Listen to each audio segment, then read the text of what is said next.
اے اہل اسلام، اب اللہ اور اس کے رسول کی طرف سے ان مشرکوں سے جن سے تم نے عہد کر رکھا تھا بیزاری اور جنگ کی تیاری ہے۔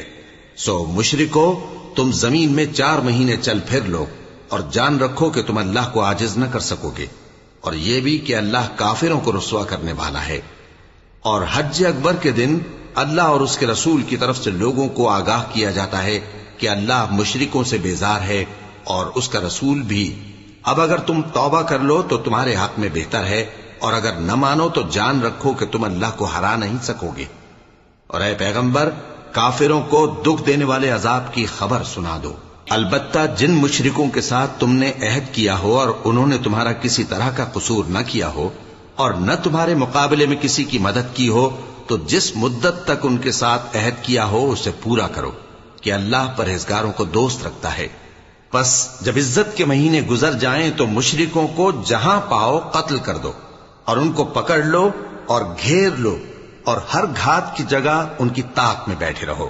پھر اگر وہ توبہ کر لیں اور نماز قائم کرنے اور زکوٰۃ دینے لگیں تو ان کا رستہ چھوڑ دو، بے شک اللہ بخشنے والا ہے، مہربان ہے۔ اور اگر کوئی مشرک تم سے پناہ کا خواستگار ہو تو اس کو پناہ دے دو، یہاں تک کہ وہ کلام اللہ کو سننے لگے، پھر اس کو امن کی جگہ واپس پہنچا دو، اس لیے کہ یہ بے خبر لوگ ہیں۔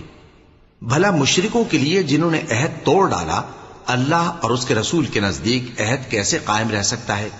ہاں، جن لوگوں کے ساتھ تم نے مسجد حرام یعنی خانہ کعبہ کے نزدیک عہد کیا ہے، اگر وہ اپنے عہد پر قائم رہیں تو تم ان باتوں کو قبول نہیں کرتے، اور ان میں اکثر نافرمان ہیں۔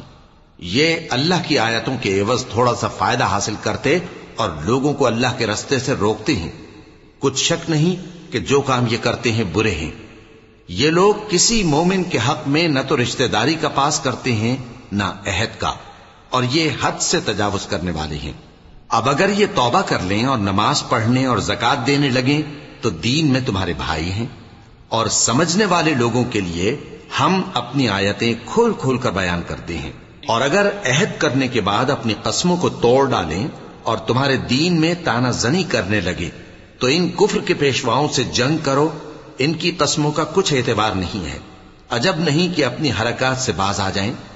بھلا تم ایسے لوگوں سے کیوں نہ لڑو جنہوں نے اپنی قسموں کو توڑ ڈالا اور پیغمبر کو وطن سے نکالنے کا ارادہ کر لیا، اور انہوں نے تم سے عہد شکنی کی ابتدا کی۔ کیا تم ایسے لوگوں سے ڈرتے ہو؟ سو ڈرنے کے لائق تو اللہ ہے اگر تم ایمان والے ہو۔ ان سے خوب لڑو